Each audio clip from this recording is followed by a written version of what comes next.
I'll tell you what, if you want to, the infallible way of finding the idiot, the one idiot in the whole of London, is ask for directions. What happens to people when you ask for directions? The brain drops down into their arse. Totally intelligent, coherent people. You say, excuse me, could you tell me how I get... yes. Now let me see. Yes, you, yeah, you go, yes, you go up, and go... Left? Yeah, no, right, left, right. Yeah, you go left and then right, and right. No, maybe you're not pointing in the right direction. No, maybe you better... It's like taking directions from John bloody Major. It's all... The people who lean into the car. You ever get those ones? You ask for directions, you've got a head beside you. Little dewdrop beginning to come out of the nose. You don't hear a word they say. You're thinking, all you're thinking is going to drop on my trousers.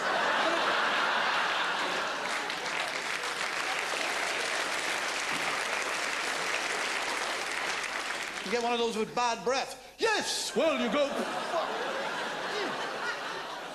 That's when those automatic windows come into it.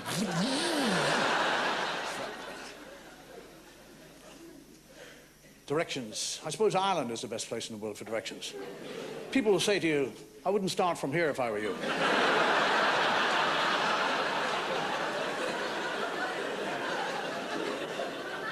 I was driving to Wicklow town, and outside Wicklow town there's a kind of country road, and I came to a cross-section, and there was one signpost, and it had Wicklow on it, and the other way, Wicklow.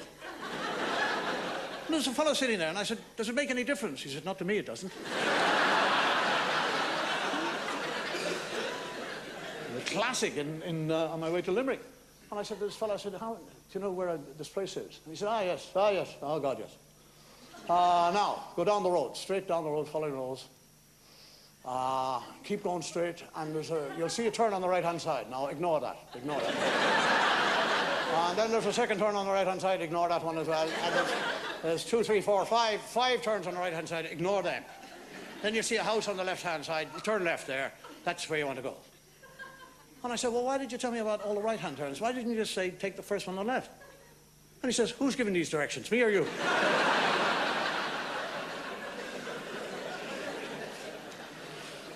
Yeah. Technical advancement in cars. Now, cars have changed. We have, I don't know whether they're increasing the performance of cars, but we have so much gadgetry in cars now. You know, radios you used to have to fiddle with, didn't you? You have to kind of... Now you beep, you're there. There's CD, there's telephones. There's video now. They've got the video in cars now, which is all that communication between the family when you used to take your kids for a holiday. That's all gone now. All that family fun. Daddy. We're nearly there, Daddy. Where are we going, Daddy? How many miles, Daddy? How long are we going, Daddy? How long are we going to go? Daddy. I want to do wee-wee, Daddy. Daddy, I want to do jobby, Daddy. Daddy, I did a jobby. Ever come across that vomit, that chain reaction vomit? Daddy, I don't feel... Technicolored yawn being splattered across the back of the car. All those games. I Spy with My Little Eye. What if you're a dyslexic family? I Spy with My Little Eye, somebody beginning with H. River. Yes.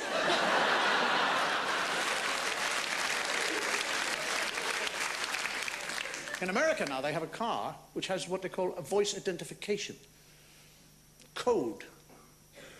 When you want to open your car, you speak to it. And that voice identification is registered. So you walk up to your car and you have a code, whatever it is you want to say. You say, good morning, car, or how are you, or whatever it is. And the door will open. What if you've got a cold? Pissing down with rain and you can't get into your car.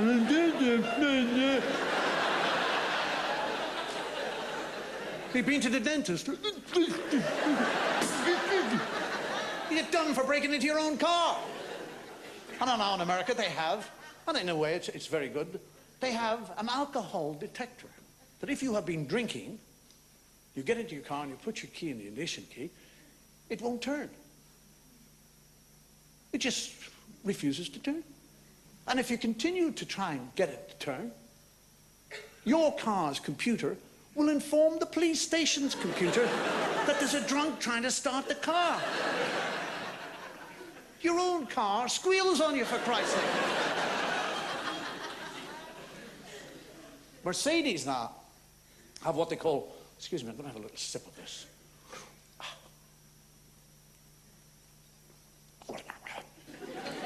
Mercedes have what they call automobile intelligence. You have a computer in your car.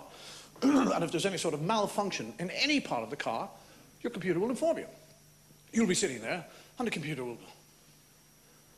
Your windscreen wiper is malfunctioning.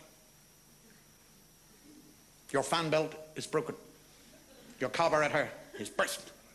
Your battery is flat. There is a puncture in the front tire.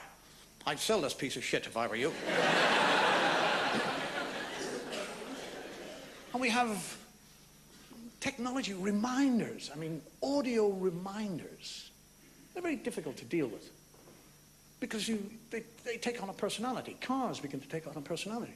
I've got a car that informs me when the door is open, the door is open. Voice says, door open, door open, door open. Now, every time I open the door of a car, I don't necessarily get in and drive it away. I could have it in the garage. I could be loading it or cleaning it. And he's in there going, door open, door open. And I'm thinking, you silly bastard, aren't you? Door open. You're saying goodbye to your wife and child. You got the door open. Door open.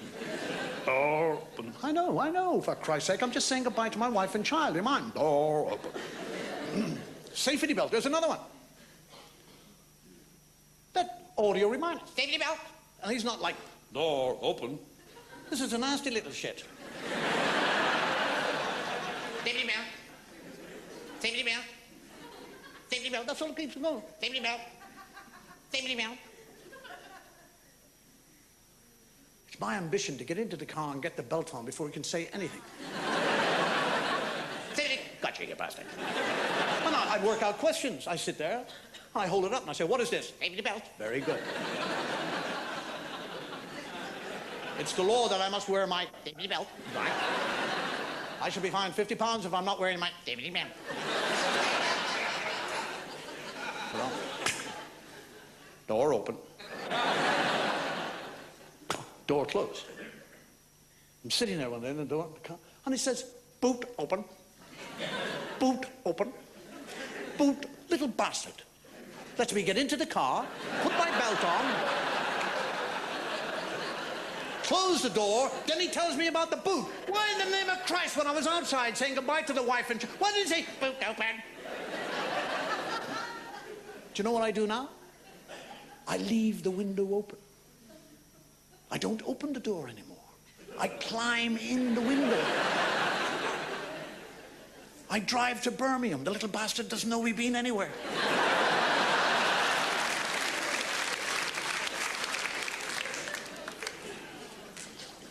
Amazing. Voices.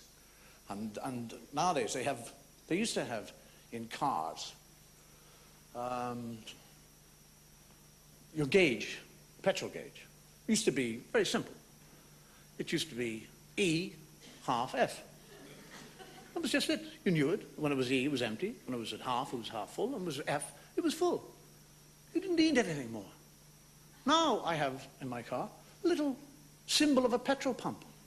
And when it's full, it's red, it glows. And as it goes lower, it sinks.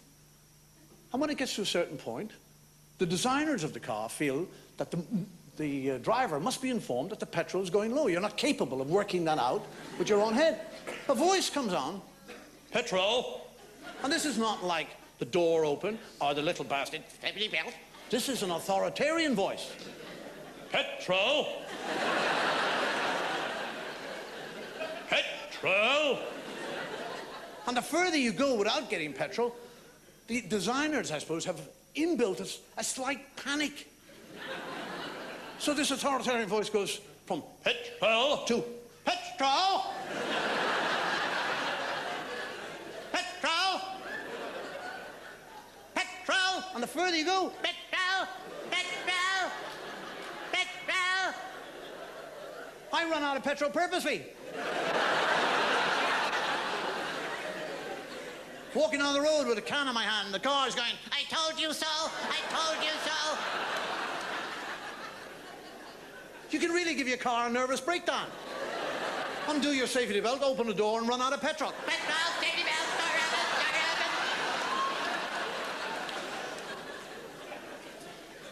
Thank you very much for listening. It's been very kind of you. And take care, drive carefully if you're driving tonight. And if you have a God, I hope that God will go with you. Good night. Thank you.